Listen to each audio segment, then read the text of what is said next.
Welcome all to the SnailTrail4x4 podcast. If you like going off-roading in Toyotas, wrenching on Toyotas, camping in Toyotas, and maybe even poking a little bit of fun at Toyotas, and of course, hearing about how fantastic some of these great trails in Northern California is in Toyotas, then this is the podcast for you. That's right, ladies and germs. My name is Tyler. Joining me for another episode of the SnailTrail4x4 podcast in Studio, what do we say, N? N. Studio N is the one and only Mr. Jimmy Jet over here.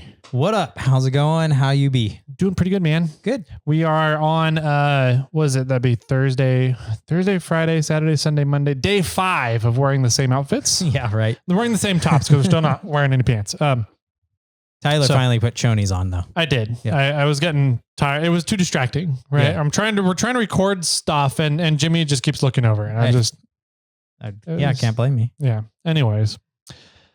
Let's see. Monday today yes, is the official start of July. Oh, so no more contests. No more contests. No more Walter Tool Month. No more Walter Tool Month. Oh. No more giveaways.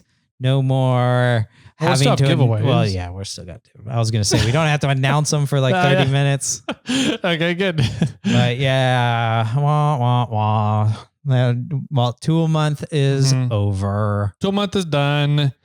Massive thanks to Lawless, and Corey, and the Walter team over there for giving us some fun things to talk about, letting us play with some of your toys, and allowing some of these listeners to win some fantastic goodies. Yeah, like the mag drill that I won. So, we didn't announce that yet. We haven't announced that yet. Yeah. Sorry, everybody.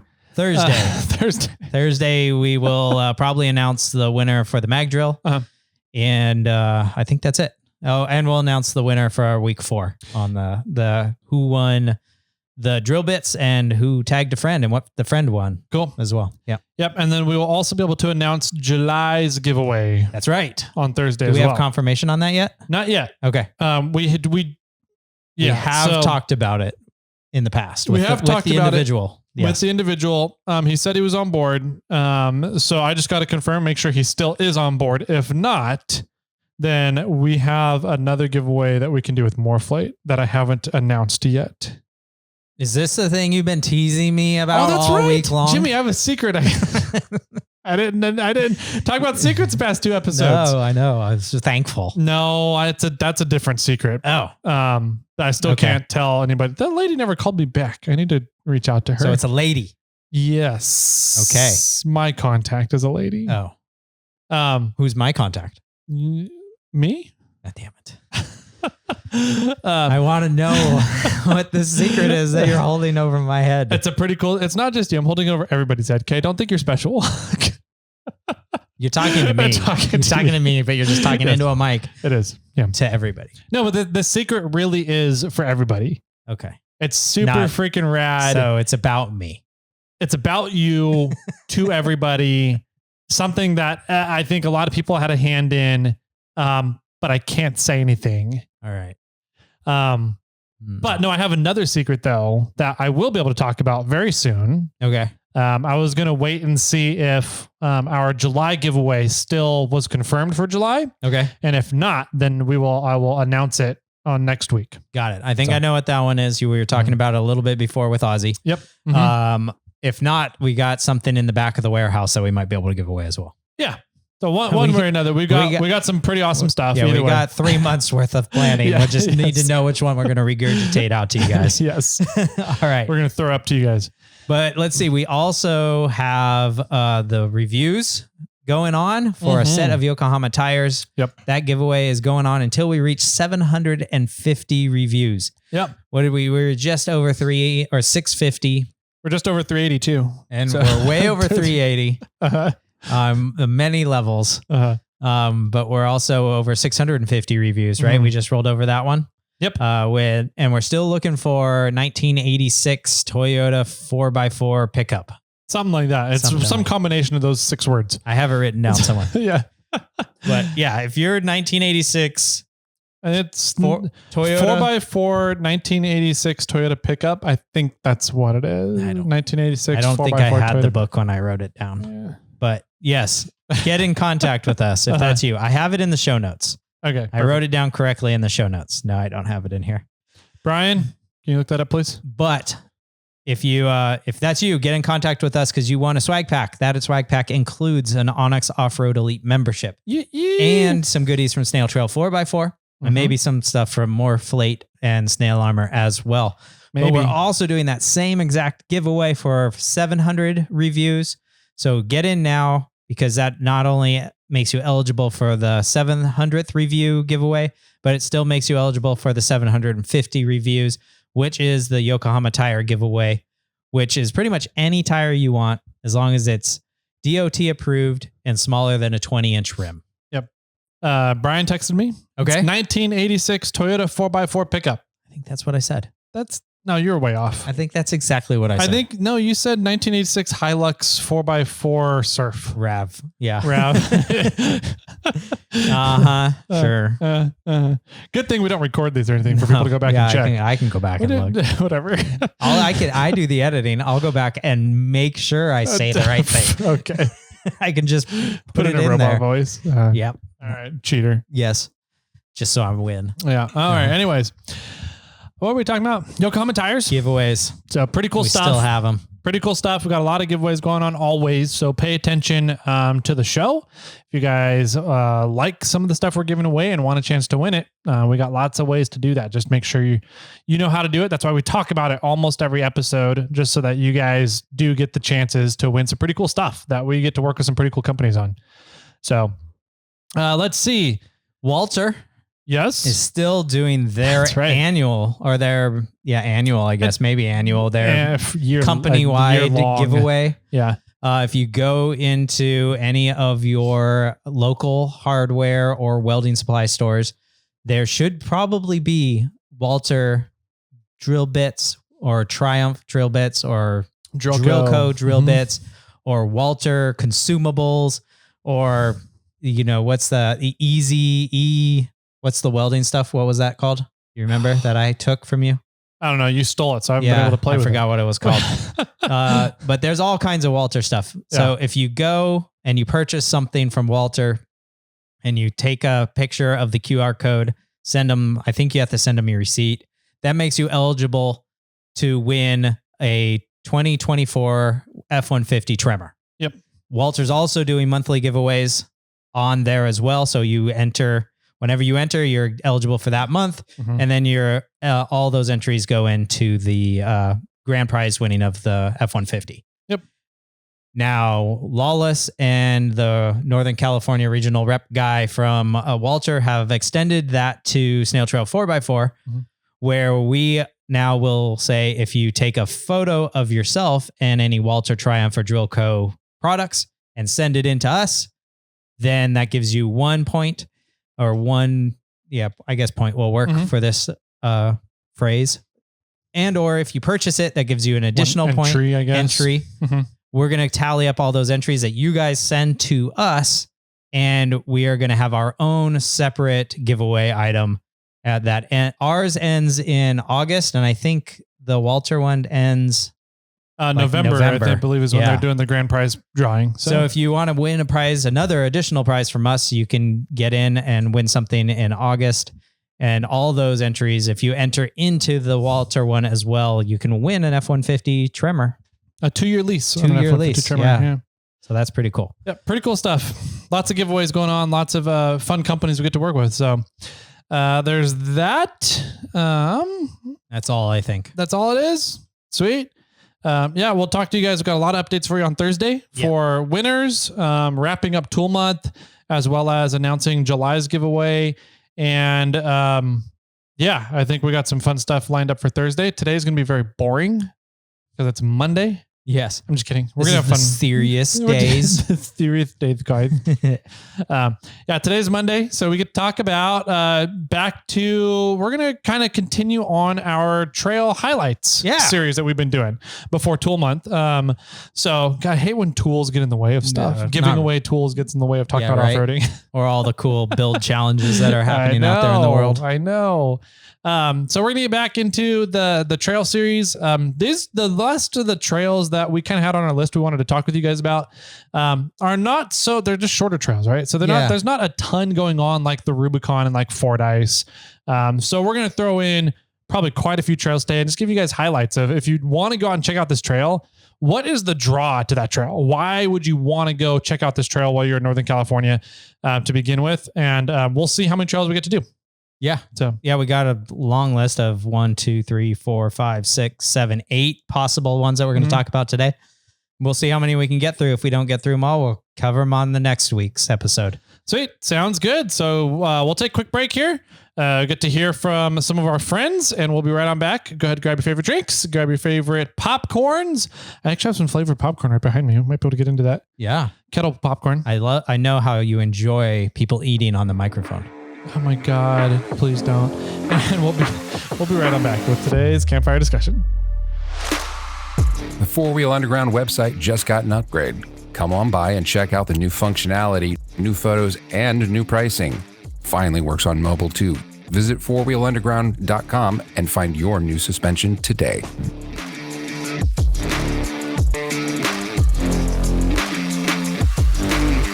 Oh, welcome back, ladies and gentle ladies, to today's campfire discussion. We're going to be chatting with everybody today about some fun trails here in Northern California.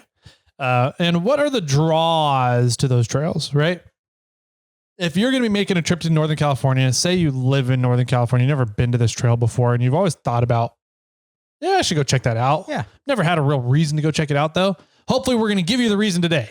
Sounds good. And if you don't live in NorCal and you're like, man, I need a reason to go to Northern California, then come over to Northern California for Pizza Source Rex and then go wheeling, right? And go check out some of these trails. We'll give you guys some stuff to do and the draws to each of these trails so that you can kind of be like, yeah, I'm not interested in that. Doesn't sound interesting to me.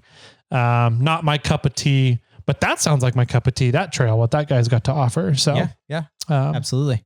Yeah. I think that we have on this list that we have here, we have a wide variety of skills or of challenged trails on here. We've got some that are ranked up there pretty high. And then we have some that are semi-fire roadish, right? Yeah. So we have a wide variety today to talk about. And I think to some extent that's one or two of the draws of them. Yeah, totally. Yeah, absolutely. So let's just go. You and I have the same list. We ended up copying it over. So let's start at the top, shall we? Yeah, no particular order or geographical order or anything. We just sort of were making a list as we went. Yep. Our first one is sort of the Gold Lakes area. Yeah. Yeah, it's pretty cool. Only driven past. I've actually never stayed at Gold Lakes. What? Yeah. I didn't know that. I thought you had been. I thought you had at least stayed in the 4x4 area. No, never. I went to Snake Lake. Okay. I drove, you which did the takes Snake you Lake trail, past Gold Lakes. Okay. And I've driven past all the campsites. Okay. So I've done the road in. But no, I've driven the trail to Gold Lakes, but I've never stayed at Gold Lakes. Gotcha. Okay. So where is Gold Lakes? Geez, let's see. So I would say it's off of Highway 49 / another highway. I don't know what the name that other one is. Not 20. It's like 70, maybe 70. It's up near Quincy. It's up near Quincy, which is 89. Okay, but it's not 80. It's not off of 89. No, that's like Downeyville. Yes, it's over by Downeyville. You could get there from going up from Auburn on Highway 49, or you could drop down from Quincy. Yeah. To get there. So it's way up in Northern California. It's quite high. And there are trails higher than this, but I think this is one of the highest, what is that? Latitude or longitudes? I don't know. Latitudes? I think so. Yeah. Latitudes. Yeah. It's one of the highest latitude trails that I've done in California. Okay. Yeah. But it's very high elevation. And so the window of opportunity to do this trail is really determined on how much snow is there. Yeah. Yeah. The snow sticks around for a long time afterwards, after snowfall. It is high up there. It is in my opinion, I love the entire Highway 49 corridor. Getting there is absolutely gorgeous. It's one of the most stunning drives you will ever do. And that is actually one of the draws to Gold Lake for me. is just the drive to get to Gold Lake. Yeah. Is pretty cool in and of itself. But Gold Lake is, like Jimmy said, high elevation. And it's a beautiful area. And what's really, really neat about Gold Lake is Gold Lake itself is not difficult to get to. It's paved all the way there. Yes. There's a boat ramp. So you can get on the lake in a boat. I don't know if it's motorized or what the rule is for motorized on it, but you can get a floating device on Gold Lake. So you don't need a 4x4 to get there at all. You can get there in 2-wheel drive. But there's a 4x4 area. Yeah, there's a 4x4 specific campground, which is really cool. It is really cool. The only way you can get there is by having a semi-decent 4x4. Yeah. There's one obstacle. Yeah. And one gatekeeper. Yeah, pretty much. And that's it. Yeah. And now that I put rock sliders on the Tacoma, I think the Tacoma could make it. Yep. Fairly decently. Yeah. When I was there last year before, I remember what it was, at the 4x4 campground area, I only had the F-150. Right. And so I didn't take the F-150 back into the 4x4 area. We hiked it to go back to see our friends that were back there. And then we hiked out. And on the way out, a stock brand new, like he had just bought it within the past month or 2 months, came into the 4x4 trail. And I was like, stock what? Tacoma. Oh, Tacoma. Sorry. Brand new stock Tacoma came in the trail. I was like, you sure you want to go down this? And he was like, yeah. I was like, okay. And I kind of watched him. He got down to that gatekeeper spot and ripped off part of his rear bumper coming over those rocks. Yeah. Yeah, I might do that as well. I mean, it's a rocky area. It's sort of an off camber. When I did it, there was a high driver side line, but it leaned you up against a rock. So you really needed rock sliders. Yeah. Bobcat, I took Bobcat up there when I did it. Bobcat probably could have done it in 2-wheel drive, and not hit a single thing, and then go in whatever way you want, choose your own desire. You know? I did it with Brennan from Trail4R, and he was in the white 4Runner, the original white 4Runner. Okay. Without a bumper, without front portals? or rear. No portals, no bumpers. Yeah. I think it had rock sliders. And I think he came down, not hard, on the rock slider on the line we took him, but that was it. Like it wasn't hard. Yep. So going up and going down that is really the only obstacle. But then there's just sort of a fairly flat, smoothish dirt road out to the campsites. Yep. About 1.5 miles long. Yeah. So not difficult to get to. The 4x4 camping area does, because there's a lot of signs at the entrance to the 4x4 road there.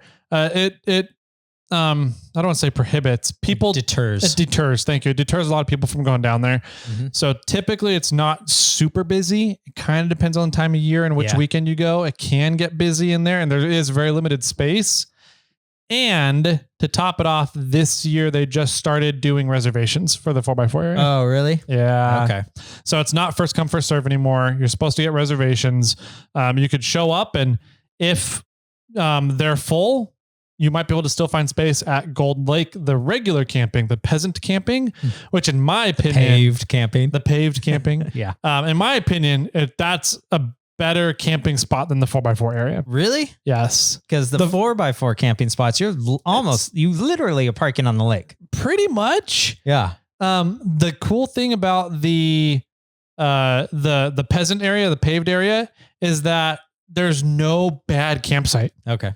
They have every campsite kind of laid out in a row all the way down the lakeshore. Sure. So every campsite has lakefront property pretty much. Wow. It's a really cool spot, and you just look out over the lake, and almost I'd say every 2 to 3 campsites there's a little beach that people just have made from traversing there. Yeah. So if it's not super busy weekend, you have your own little private beach there too.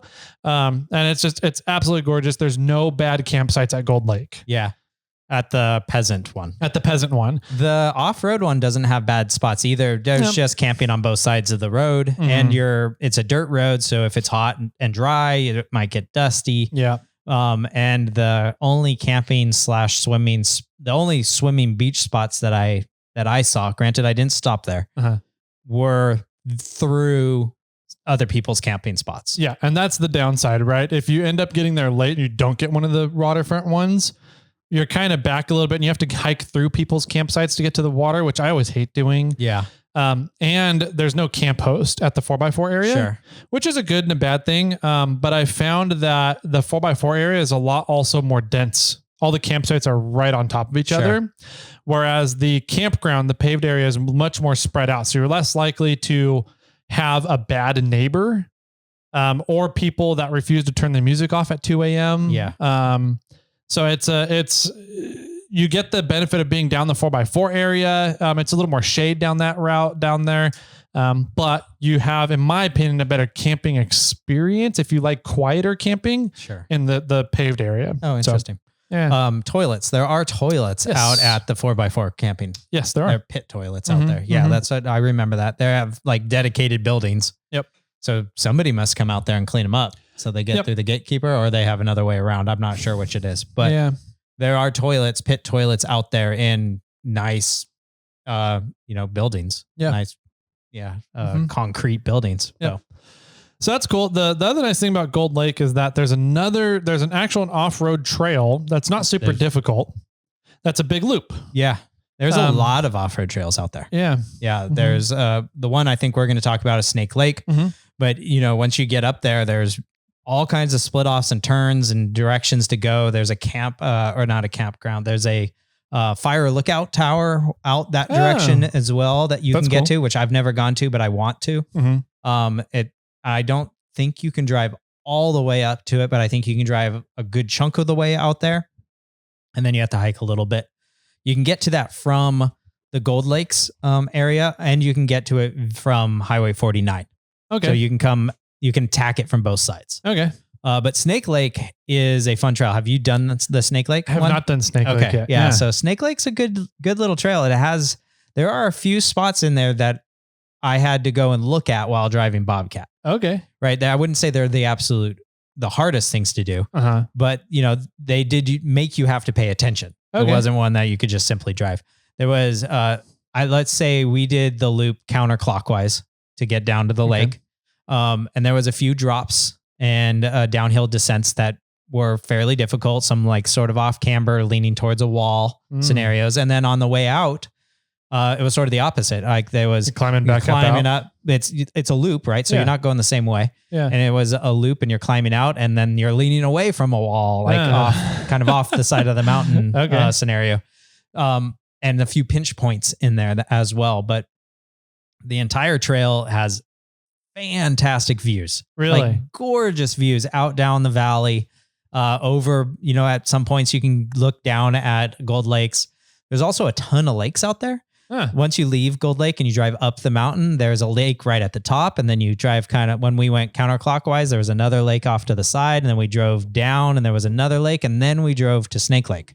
Nice. Yeah. And so there's lakes all over the place up there. It's really kind of a gorgeous area. And you can, if you don't want to do the harder trail of Snake Lake, there you just go drive around and find a lake and then you can probably camp at it. It's not that big of a deal out in that area.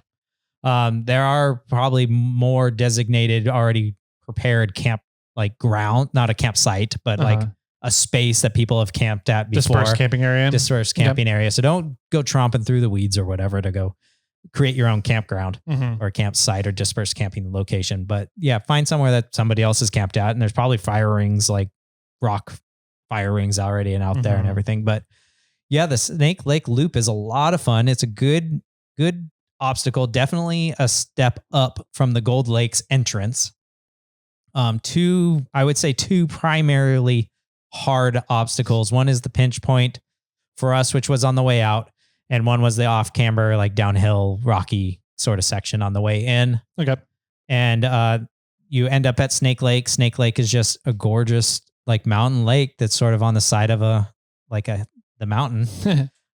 We drove down almost all the way to the lake, and there was obviously a trail that went down there and on this like jetty and place to like with multiple vehicles could get down to, with multiple fire rock rings and just an absolute gorgeous scenario with the sun setting, down the mountain from us, glowing on the mountainside, similar to Barrett. Ooh.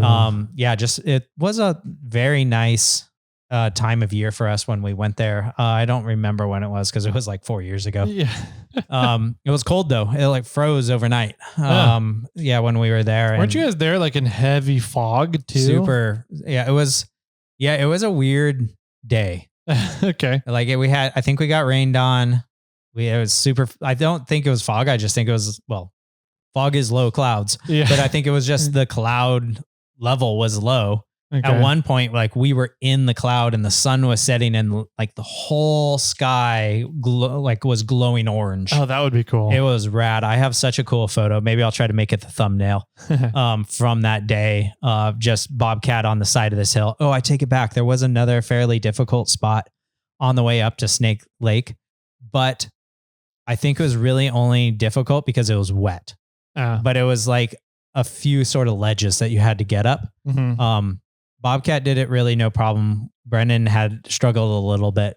But Brendan also at that time had a really heavy foot. And so he kept breaking himself loose. And so I think that's why he was having some problems. Okay.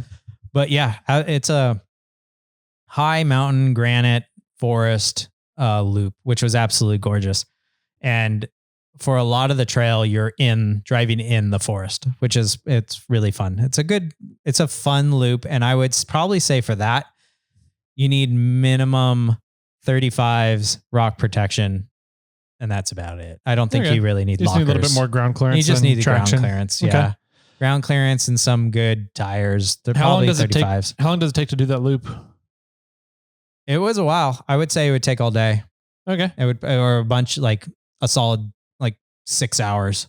Okay. Like if you're staying at Gold Lakes. Yeah. And you wheel the loop. I think what we did is we drove up there and wheeled all the way to Gold Lake in one day from our houses in Sacramento. Wow. Okay. But if you're staying at Gold Lakes and you want to do the loop, I'd say it'd be 4 to 6 hours. Okay. If you want to do the whole thing. All right. Yeah, I know that the Mad Hatters did they used to do the summer picnic at Gold Lake all the time. So we've done it once since I've been a member at Mad Hatters. And it was cool. It was twice since I've been a member there. And each time they went out and did the loop and I didn't go. I don't remember why I didn't have the Forerunner each time, but they left at 8 or 9 a.m., 8 a.m. I think, and they were back by 1 p.m. each time. Yeah. So noon, 1 p.m. So but it's 5 hours? Yeah, 5 hours. Yeah. So it's a really cool spot. Like I want to get up and do the Snake Lake loop section, but I love going and just camping at Gold Lake. Yeah. It's such a cool lake to just go and camp at. Yeah. It would be fantastic for like a long weekend where you drive up there on a Friday. Yep. In the morning or whatever, or afternoon, and say like everybody has Monday off or whatever. Yeah. Drive up there after work on a Friday. For us in Sacramento, it takes 3 hours to get there. Mm-hmm. About let's say to the campground, probably for sure 3-ish hours. Yeah. And then the next day you can do the loop or hang out or vice versa the following day. Yeah. And then you go home on Monday. Yeah. That would be a great time up there at the Gold Lakes. If you want to drive up there, camp at Gold Lakes, wheel the Snake Lake loop the next day, come back, sleep, drive home. That's still a fine day. It's just a lot like you're not enjoying Gold Lake. Yeah. So yeah, it's 6 one way, half another, dozen the other. It's what do you want to do? Do you want to sit down, relax, and enjoy the lake, or do you want to wheel? That's up to you. However you want to attack that. Yeah. So cool spot. Lots of different highlights to that area. Yeah, absolutely. Before we go on to the next one, I thought I might talk about Poker Flats a little bit. Oh, okay. Because that's kind of up in that area. It's still there, right? It's outside of Downeyville. You're kind of outside of Downeyville with the Gold Lakes. It's not, I would say it's like at the bottom of these mountains, right? Or you're kind of down below the mountain pass in this area. But Poker Flats is a cool... Man, we were talking about it off air. I think it's been 20 years since I've done Poker Flats. I think Bobcat was still on 33s. Wow. Open, lifted a few inches. And it was at that time, it was a piece of cake for Bobcat. Okay. So I would, if you have a truck on 31s, like you might hit some diffs, but you are probably going to be fine. I know that there's Subarus that go through Poker Flat. Yeah. So the cool thing about Poker Flats though, is it's an old mining trail and road. Okay. So it's cobblestony. It's really rocky. There's some off camber stuff. There's one river crossing, maybe 2 river crossings. I can't remember. There's at least 1 river crossing. Okay. But when you get out to Poker Flats, it's an old mining town that's abandoned. Oh. And so there's these old buildings and these old foundations and everything around. That's really kind of cool to get to. Yeah. I'm trying to remember back. Don't quote me on the times, but from like Downeyville, it's like an hour or so to Poker Flat. And then you can come back to Downeyville or you can continue around the loop. And then from there, it's a long ways around the loop. Once you're out in Poker Flat, it's a long way from anywhere. You got a few hours of driving the other direction to loop back around because the trail goes on and then you get to a pavement and then you drive pavement back. Okay. And I want to say, and I could be completely wrong on this, but I want to say that the loop out of Poker Flat goes past the secret spot. Oh, that would make sense. That's all kind of right in that area. Kind of in that same general area. So I don't, once again, it's been so long that I've done it. I don't remember, because I swear the first time we went to the secret spot, I was like, I've been here. I know where I'm at. I know that there's something like Poker Flats is around this general area. I think it is. I haven't done Poker Flats before, but I've looked at, I remember looking it up and thinking it's up in the Quincy area. Yeah. Well, it's not Quincy, it's Downeyville. Yeah.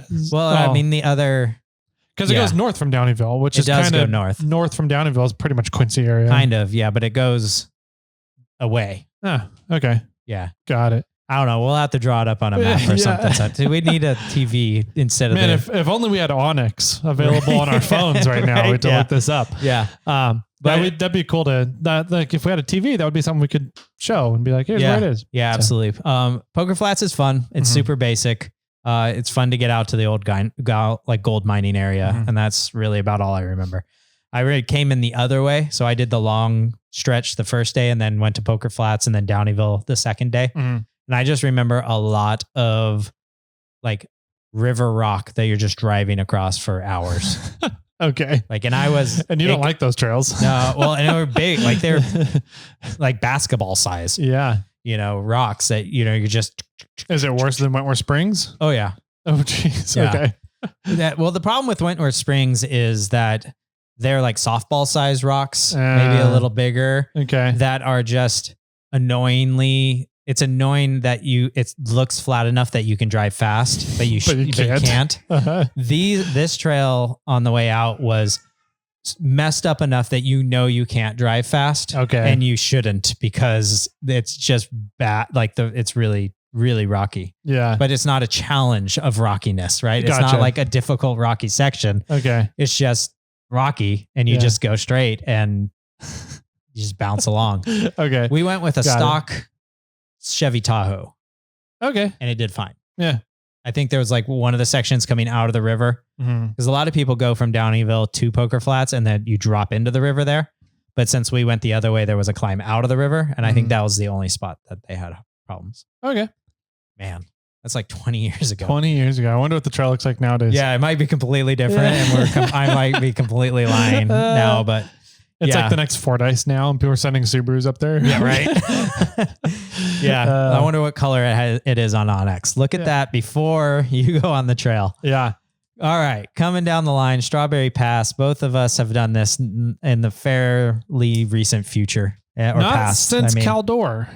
Yeah, neither of us have done it since Caldor. The Caldor fire we're talking about. Yep. Massive fire went right through that trail, and they turned the trail into a fire line that didn't hold in some parts. So the whole trail got bulldozed. But I did hear an update on it recently. Oh, good. The trail is in good condition. It's still bulldozed. The club that maintains it has not been able to go in and remake the obstacles yet. But there's a couple of obstacles being made due to water erosion in the area. So it's very easy to get through. Stock 4x4s can get through it pretty much just fine. In my opinion, the allure to Strawberry Pass is the lookout area. Absolutely. That looks down over, I think it's Highway 88. Yeah. Because Strawberry goes... 88. Yeah, Strawberry Pass is a pass that goes between Highway 88 and Highway 80? 50. 50, thank you. Yeah, 50 to 88 is Strawberry, and then 88 to 4 is Deer Valley. So, okay. Yeah. And it's, so if you come up the 88 side and go right behind, there's a, What was it? What a mill? What is that? It's what a building lake. is that? It's a the lake. It's a not power Spalding. station. Power station lake there. It's gonna come back to me when we're talking this. But anyways, you go in that way, you're climbing, pretty steep climb for a mile, 2 miles, something like that. And then you pop up at the top of this kind of big, I don't want to say open granite area, but it's this open-ish area with some big granite rocks and just overlooks the whole valley where Highway 88 is. And it's a really cool observation area to go up and have lunch at. Caples. Thank you. Yep. Caples Lake. So you can go up there, and that, in my opinion, is the allure to Strawberry. Other than that, it's a way to get between Highway 88 and Highway 50 if you don't want to go all the way up and around into Nevada and come down, or all the way down through Sacramento and go back up. Yeah. So now it's probably, you can traverse it probably in a stock Tacoma, third gen, long, four-door, long bed. You can probably do the trail. Well, we took Lawless Corey through in his 4Runner. Yeah. That had an E-locker in the rear and was on 31 inch tires and sliders. Yeah. So we took that, and that was before the fire. Yes, that was before the fire. I'm going to go with it was harder then. Granted, neither of us have been up since the fire. But absolutely, the allure of that trip is there was a few hard obstacles, that there was a few climbs, but the grandeur, not a grand jury, the grandeur of that trail is that lookout point at the very tip top. Yeah. So if you want to make it an easy lookout trip, then go up 88. If you want to do a little bit of off-roading, go up 50, 50 direction. Yep. It's a fun little trail right off the beaten path. So it wasn't that bad. Yeah. And the club that maintains it, once they get the bulldozing undone, their goal is to maintain it at a pretty medium to easy level. It's not going to be a forest road, but it's going to be easier than Slick Rock or Deer Valley. Sure. Is the goal. So yeah, so it'll be 31s with a locker. Yeah. Yep. That makes sense. There wasn't that. I mean, Bobcat blinked an eye at it. It wasn't a very difficult trail. But if you were in 31s and no lockers, you would have to choose some of your lines. Yep.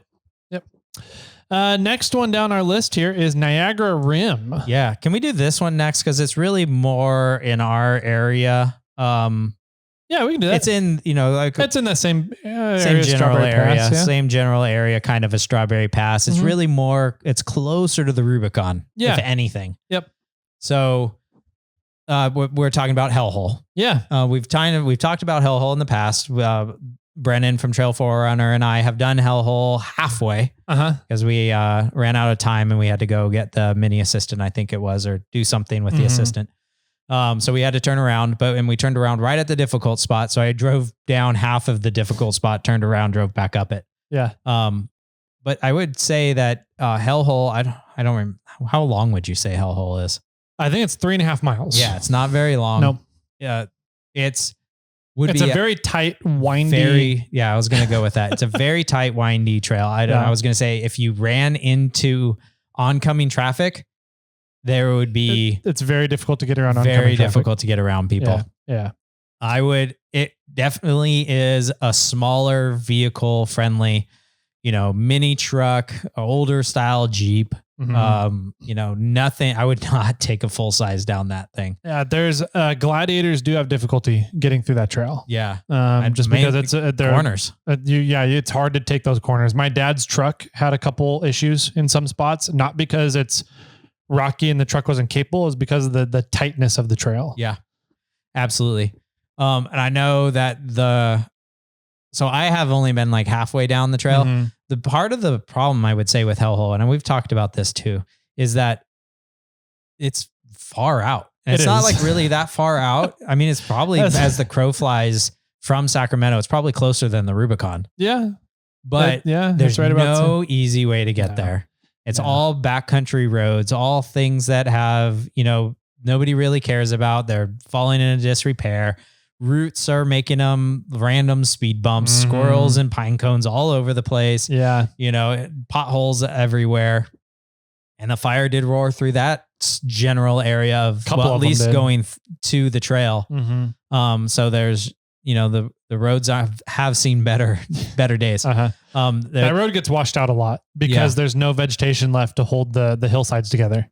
And so it keeps getting washouts, taking out sections of the road. Yeah.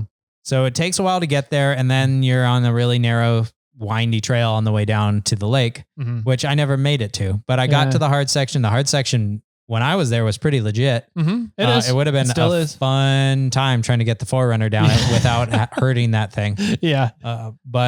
And I didn't get to the ledges, which supposedly the ledges are a lot of fun as well. They're fun. They look worse than they are, in my opinion. The creek section that you got to, that's harder than the ledges are. Okay. The ledges look more intimidating, but you have a ton of traction. Sure. So they're not really that difficult. Whereas the creek area is just kind of muddy and wet all the time.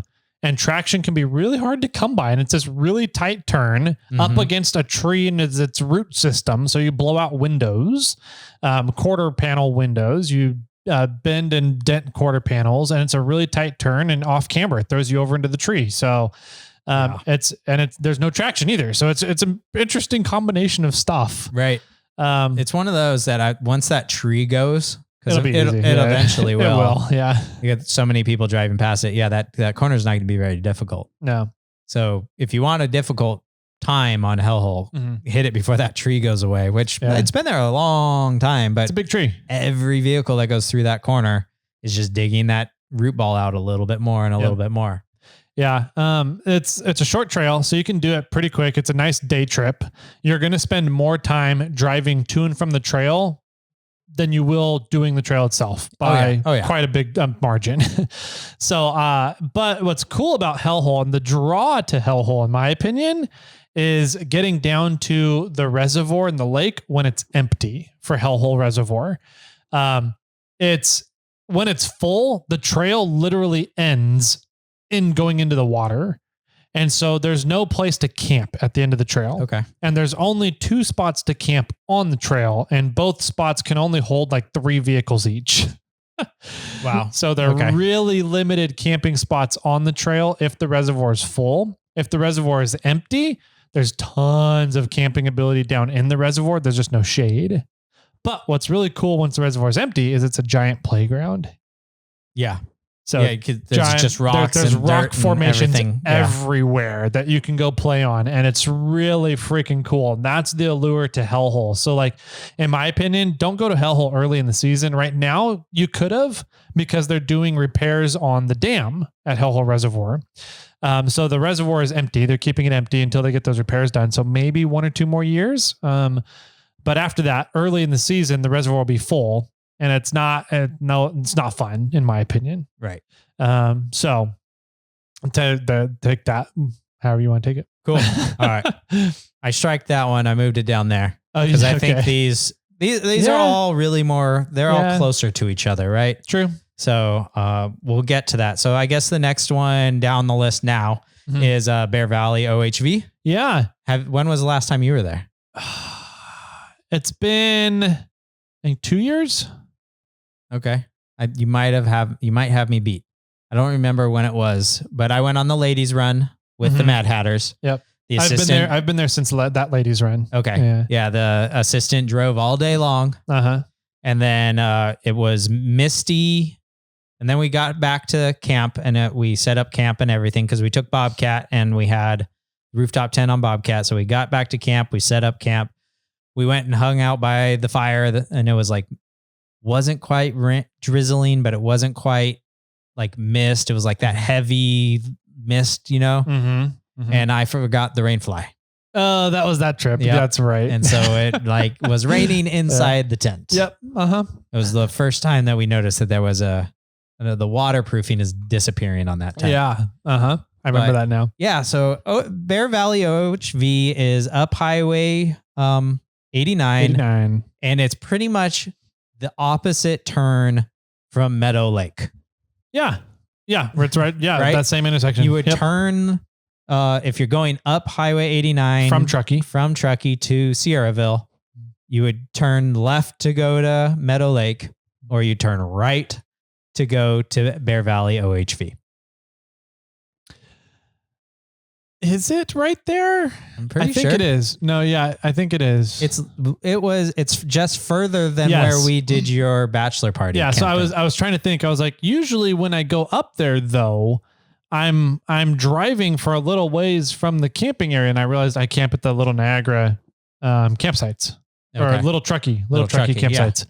Yeah. And so then you go further up, and it's right across that same intersection as Meadow Lake turn off. I'm pretty sure. Yeah. So you turn right, you go back that way a little ways, and then I think you're pretty much in it.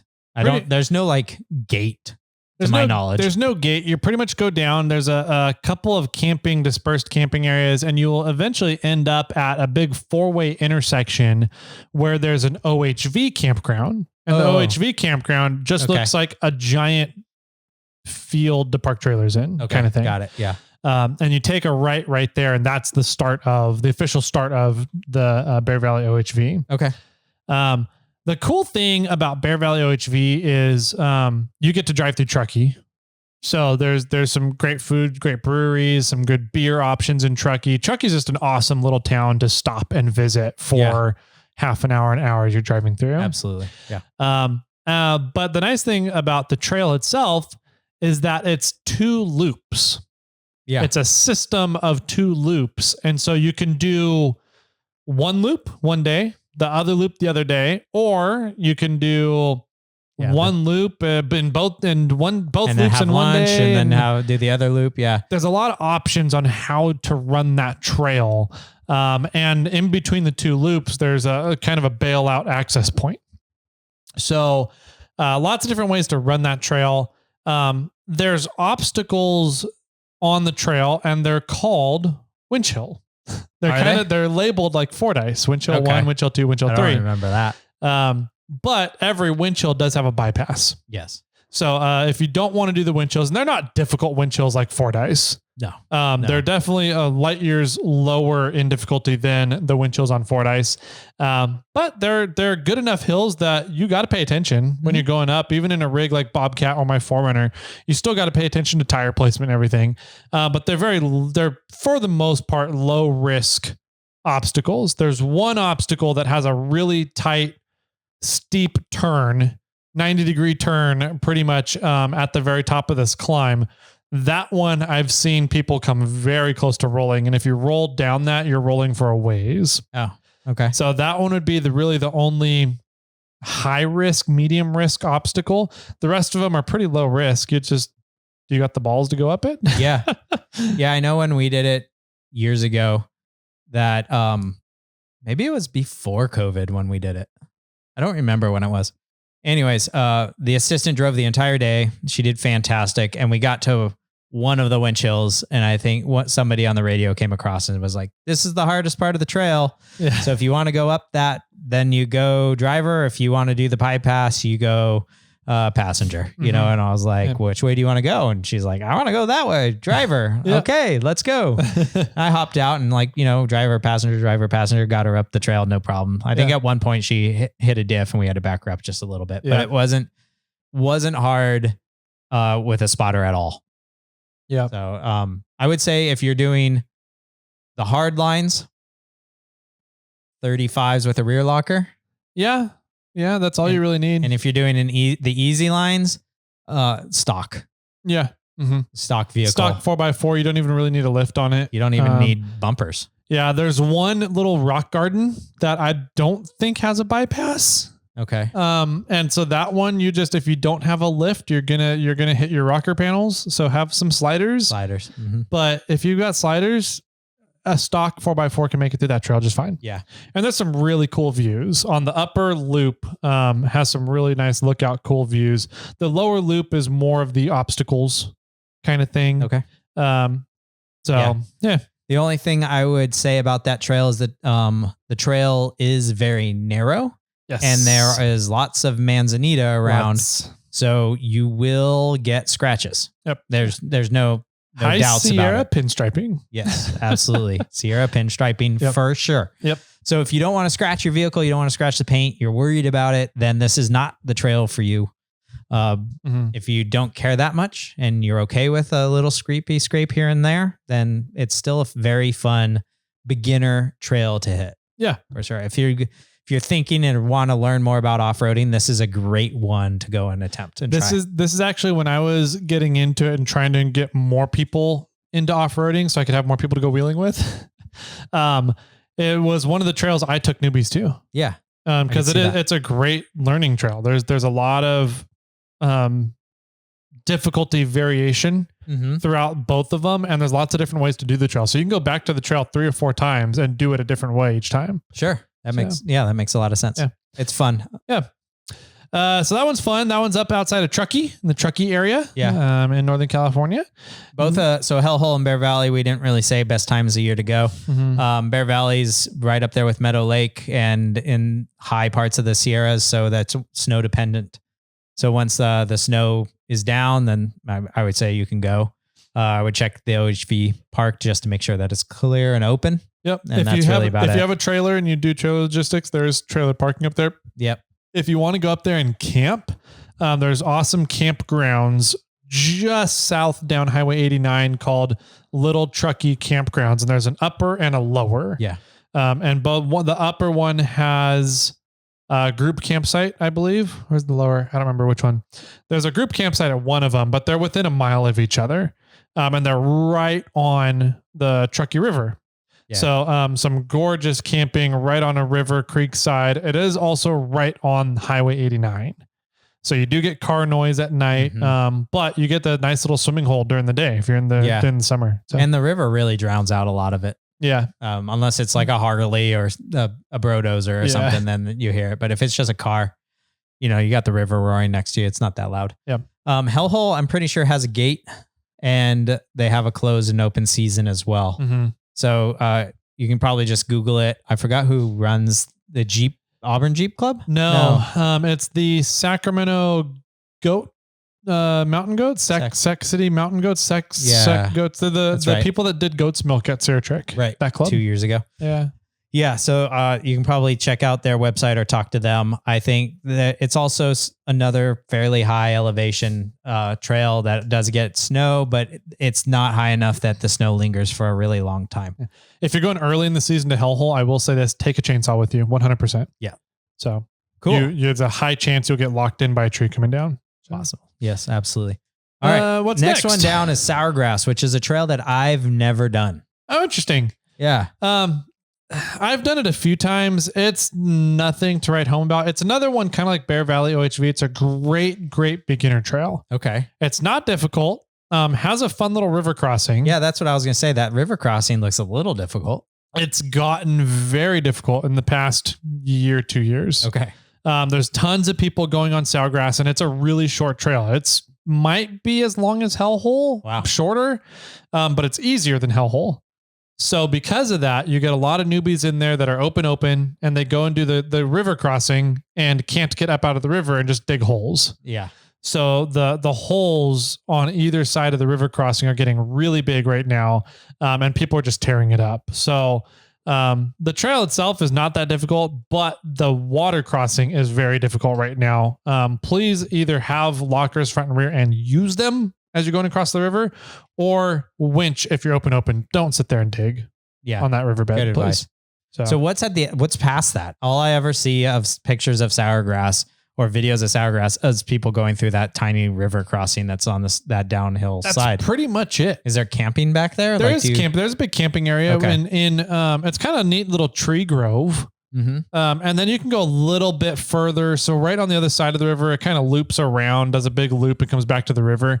There is a section, if you don't go over the river and you continue down the trail itself, I believe you can go pretty far back, another half a mile, pretty far, and end up in this really cool tree grove area that does have quite a bit of camping. It's all open, dispersed camping. So whoever your neighbors are, you're going to be with them. But it's a pretty cool little tree grove. I don't think I would choose to camp there. I like going there and just having lunch. Got it. Or go up there. What I really like to do is go up there for a day trip, to Slick Rock, and then come back out, maybe go run Sourgrass, and then go to the lube room for lunch. The what? The lube room. The lube room, Jimmy. That sounds like you have to be 18 and older to join. You probably should. That place can get interesting.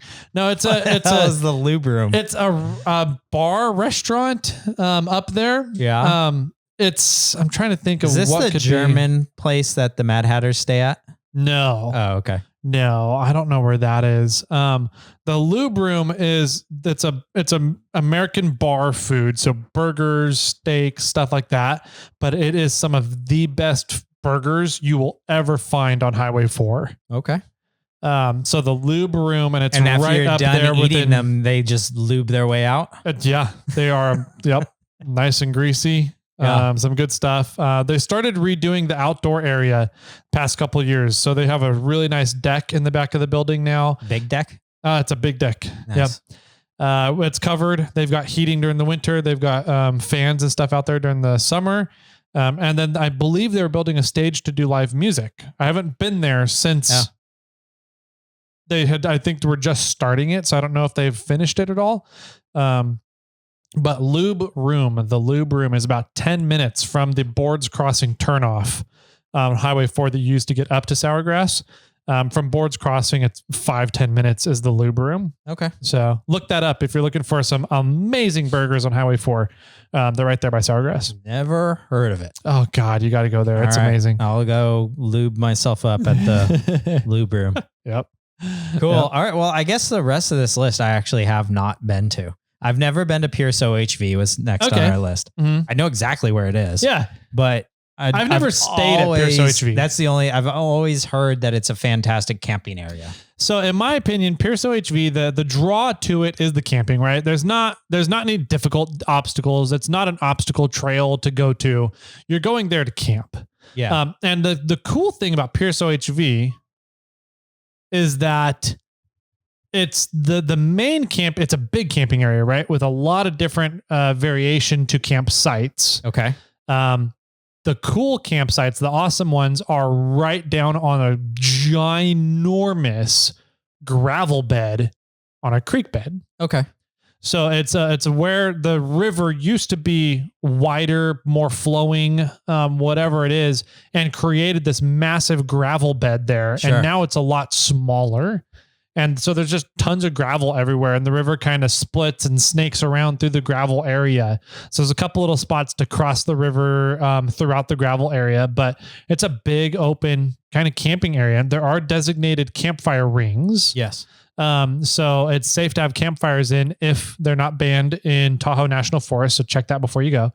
But it's the camping on that gravel bar. That's what you go to Pierce OHV for. Okay. Yeah. Cool. And then if you want to go run Fordyce and go play around on Driveline Hill or go up to Eagle Lakes and go down and check and do some fishing in Eagle Lakes, the other High Sierra Lakes around that area, it's a great kind of base camp area for Fordyce as well. Yes. That's fine. And I know that they're like hand and, fist next to each other, super close. Literally the one of the trails, there's two trails into Pierce OHV. One of them comes off of the access road to Fordyce, and the other one comes off of Fordyce itself. Right. You could literally swing a cat and hit it. Yeah. Throw a cat across the room and hit the Pierce OHV. Yeah. So Pierce OHV, really cool for camping, not difficult trail wise, anything, no obstacles, just really cool camp area. And if you don't want to camp in the middle of the creek on that gravel bed, there are other places throughout the trail system to camp at. Right. So. And it's a great, fantastic spot to set up and have like a base camp for Fordyce. Yes. Yep. Fordyce, or even, if you want to go up Signal Peak, you just kind of have to go around into Fordyce and then come out Fordyce and then go up Signal Peak. Yeah. But I wonder totally if you doable. can It's a nice get base camp area. to Pierce from Bowman. I don't know. It's a good question. I've never tried or looked at that. Ben could probably tell us. Ben Probably. Dover. Yep. Call in or just tell me. Yeah. One or the other if you can go that route. Yep. I've never gone farther down that road than the turnoff to Fordyce. Okay. So it's like I know it's down there. Mm-hmm. I just I'm going on Eagle Lakes Road and here's the Fordyce turnoff. Yeah. That's as far as I've been. Yeah. So that Eagle road Lakes there, is even down there. I've never even been to Eagle Lakes. I don't know. Eagle Lakes is it just after Driveline? or before Driveline? The turnoff for before Eagle Lakes is before Driveline. But I think you can get to Eagle Lakes down the road more, down towards Pierce OHV. Really? I think so. Okay. Because I don't think you need to Driveline. I don't know. I think you can turn off. I don't remember. The last time we turned, the very first time, I think it was the very, very first time I went to Fordyce, we went the wrong way and we started going to Eagle Lakes. Oh, okay. And then from then on, I know that it's this turn. You don't go that way. You go this way to continue on Fordyce. Yeah. But I don't remember right now where it's at. But I think you can access Eagle Lakes further down Eagle Lakes Road. Interesting. Eagle Lakes Road, that kind of dead ends last time I checked. Oh.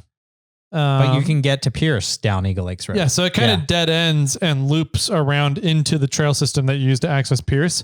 And I think it's private property at the end of it. Yeah. So, but I haven't explored enough to be able to give an exact solid answer. Yeah. So, yeah, I don't know either. Anyway, so Eagle Lakes is a fun area. There's a few other lakes there. The only way that I know how to get there is from turning off of Fordyce. The Fordyce turn off the staging area.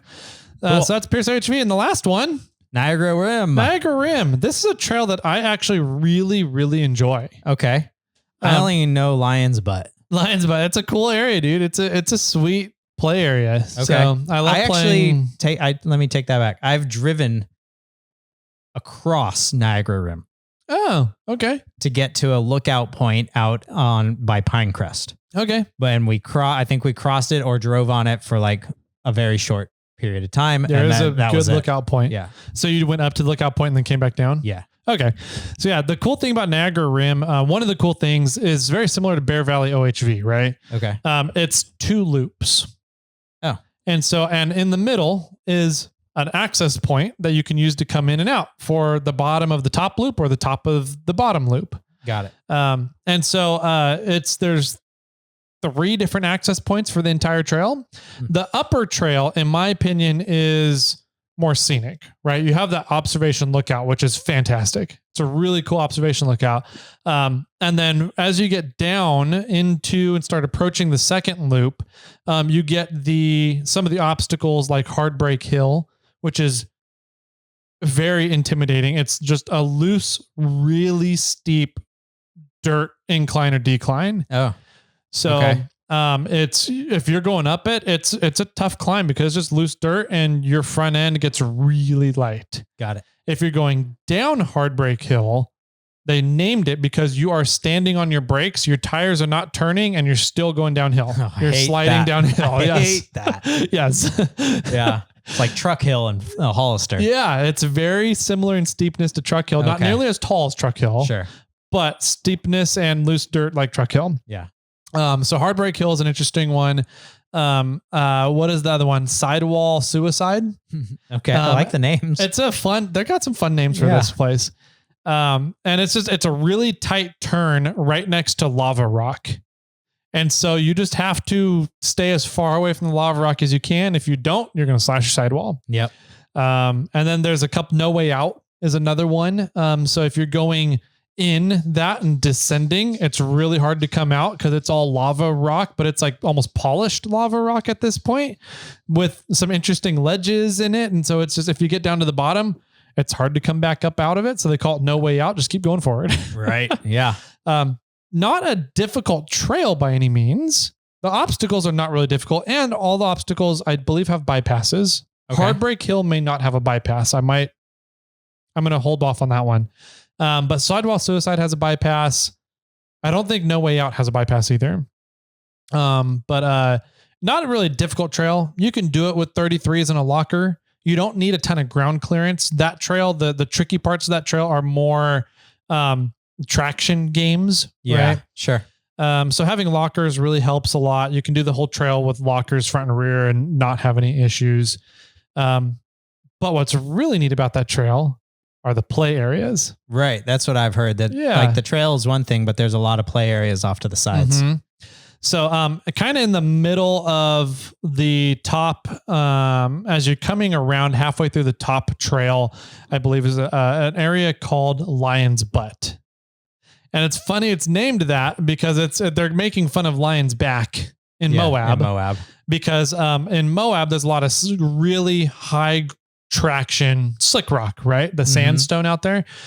This play area, Lion's Butt, is a ton of just open granite that has a choose your adventure lines everywhere. Okay. And there's one granite rock there that kind of is shaped like the back end of a lion with a bush in the middle. Okay. So it looks like a lion's butt. Got it. When you're looking at it. Sure. But there's a couple really fun climbs there. There's some little spots where you can just get down and twisted as you're coming down a descent, but a tight turn, you got to turn out of it.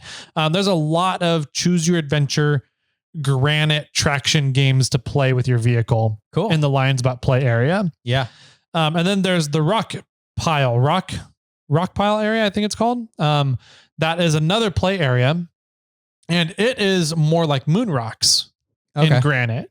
So there's a couple of big V notches to play on, and then a couple of just big granite walls that really the buggies go play on. Yeah, sure. Because there is a very high chance you are rolling your rig if you go play on the granite walls. But the V notches are pretty fun. They're very intimidating, but most vehicles can do the V notches. It's just how good are you at doing V notches? Sure. But it's the rock pile is the bigger play area. You're going to want bigger tires, bigger axles. You're going to bind up axle shafts. Do not take Dana 35s to the rock pile area. Whereas Lion's Butt, that's really good for anybody.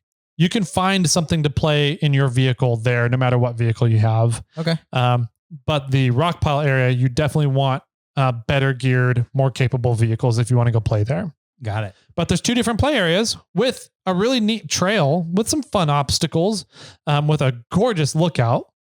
And there's an OHV camping area and a regular camping area right off of pretty much the main highway. What is that? 108? 108. Highway 108. Yeah. It's up in the Pinecrest area. Right. Yes. So the shitty part about Niagara Rim is how long it takes to get out there. It's just in the middle of nowhere. It's in the middle of nowhere. There's It takes no forever. other trails or anything really. There's a ton of fire roads around it. I've done a fire road out in that area from more or less Pinecrest Lake to almost Sonora. Oh, wow. Fire road. Wow. That's which was impressive. a lot of fun. Yeah. We ended at the cidery. Okay. I'm drawing a blank of the name. Is that the one that does the metal bottles? Yes. Indigeny. Yes. Indigeny cider. I was about to yell at the secretary. Yeah. In the other room. Such a good little spot. Yep. But that's also out in the middle of nowhere. It takes you a while, like 20 minutes outside of Sonora or something like that. But that was fun. We did that. There's tons of fire roads out in that area. And then there is the lake, Pinecrest Lake, which is a lot of fun. And then, there's Niagara Rim further up the highway. Yeah. So, and I go to Pinecrest a lot, but I never take Bobcat out there. So I don't really ever go wheel in that general area. Okay. But I think I'm going to have to one of these days because it's definitely a I'll trail. Just get there. It is one of my top favorite trails. It might be, right behind Rubicon. So Barrett Lake, Rubicon, the Niagara Rim for me. Okay. But I hate going out to it. It's so far out. It takes me 5.5 hours to get there. Yeah. And there's no easy way to get to it no matter where you're coming from. No. It's a really fun trail. It's a gorgeous trail. There's a spot I think you would really enjoy. There's supposedly the oldest juniper tree in California that they found. Oh, is right out by the trail. So you can drive past Niagara Rim and go out and visit the oldest juniper tree. And there's a dude that lives out there and tells you all about it. Oh, wow. Yeah. Okay. So that's kind of fun for the plant and tree lovers out there. Horticulture. Yeah. The horticulturist. Yeah. It's a cool little spot in the camping area. If you do the regular campground, it's a pretty sweet little campground. It's not big. It holds about 15 vehicles maybe. And it's first come, first serve, paid camping. And then is an OHV area if you wanted to bring a trailer. Okay. So cool. Yeah, I know that it's a gorgeous area too. It's up in the mountains. You're pretty much at the peak. I mean, you're on the rim of the mountain. Yep. So, I mean, weather dependent. Also, weather could change very quick out that direction. Yeah. But it definitely snows up there. So when's a good time to go? I mean, you're looking at summertime. Probably, or I would say it gets hot out there too. So it does get hot out there. I would say early summer or late summer would be great times to be out in that direction. Are there any water sources up at the top? Not really on the trail up at the top. There's not a whole lot of water, no real creeks. The regular campground is near a creek. It's not right on the creek, but it's within a 2-minute drive. Yeah. If you wanted to go over to the creek and take a quick dip. Yeah. I would probably say that if you're going up in that area, it'd be probably your best bet to camp around Pinecrest Lake. And then that'd be fun. It's probably 30 minutes up the road. I was going to guess 20, 30. Yeah. To kind of generally start the trail. Yeah. And so, that's not going to be a bad little trip there. And then when you're done, you just drive back to the lake. Yeah. And hang out.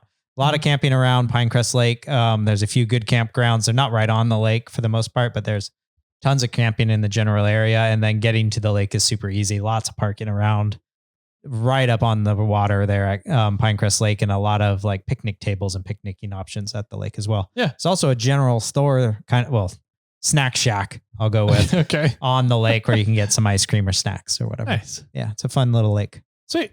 There's I've never stayed at Pinecrest Lake before. So yeah, Pinecrest is pretty fun little area. There's also a 5-mile hike around the entire lake. Oh, Right. You're pretty much like on almost the shore, and on the backside, you're kind of on some like granite cliff-ish areas. Okay.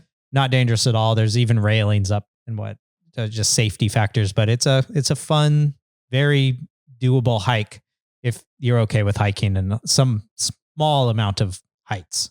Okay, cool. But I would not advise like a grandma or grandpa to do the hike unless they're fit and willing to do it. Cause you are at elevation too up there. Yeah. So true. you get to the other side of the lake and you're doing a little bit of actual climbing. Mm-hmm. I wouldn't say scaling. You're not hands and knees or hands and feet climbing up a mountain, but you are huffing and puffing at some of the backside. Okay. So, yeah. Sweet. I think that does it for our trail stuff. I think we're going to come back and do 1, maybe 2 more episodes on some other areas we've been wheeling at, and we can kind of give our opinion about what we love about them. Yeah, we definitely have. I foresee us talking about the Fresno general area. I've only wheeled 1 trail out in that area. I know Tyler's done a whole bunch because he grew up down there. So maybe we'll cover some of those trails. And then I foresee us talking about possibly Johnson Valley a little bit, and maybe a little bit of Moab. So we'll see how much more we can get into. Yep. Cool. So that does it. And hopefully this podcast, this YouTube, gives you guys some information. If you're looking at some of these trails, or you've heard about Hellhole or heard about Niagra Rim before, and you've always been like, I want to go check that trail out. Yeah. Hopefully this gives you guys some insight and some of the positives and the lure to those trails, and you can decide if you really want to go check those out or not. So we'll continue it later on down the road, and hopefully everybody enjoys their week. Hopefully you guys had a great weekend. Jimmy, if they want to get in contact with us to give us feedback, maybe tell us a little bit about trails in their area, how can they do that? Yeah, you can find us over on Instagram. I'm at SnailTrail4x4. Tyler's at 4x4 Toyota Tyler. You can email us, Jimmy or Tyler, at SnailTrail4x4.com, or you can phone in and talk to us over the internet and ways like that, and we'll play your message on our snail mail episodes. That phone number is area code 916-345-4744. Don't stop driving now because it's in the show notes, so you can grab it at any time. Perfect. With that, Jimmy, any final words for everybody out there? I liked this chunk of trails that we just covered because I really think that it's more of the basic side of the trails. So you don't need anything extravagant. You don't need a wild rig to go and do them. I think if you just got you and a buddy and you have some decent rock protection, all these trails that we've listed today are a fun trail to do with a friend. 1000%. And with that, my friends, keep crawling.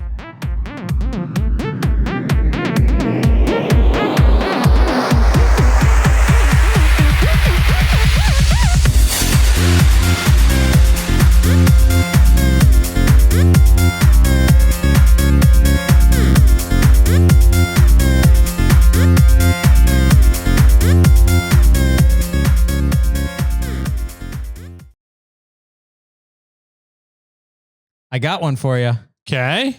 Ready? Why would you never iron a 4-leaf clover? Why would you never iron a 4-leaf clover? Iron a 4-leaf clover. Iron a 4. I don't know why. Because you don't want to press your luck. God dang it, Jimmy. Okay. Don't press it, Tyler.